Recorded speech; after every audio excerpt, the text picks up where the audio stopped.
Doctor দেখিয়েছি আর তোমাদের দিদিভাই আর আমি, এই যে তোমাদের দিদিভাই দুজনে বসে রয়েছি।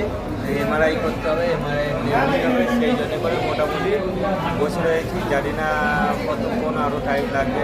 তো দেখো আমরা সকালবেলা হসপিটালে এসেছিলাম, সকালে নেই ভোরবেলা, একদম ভোরবেলা 5:30-5টার মধ্যে বেরিয়েছিলাম।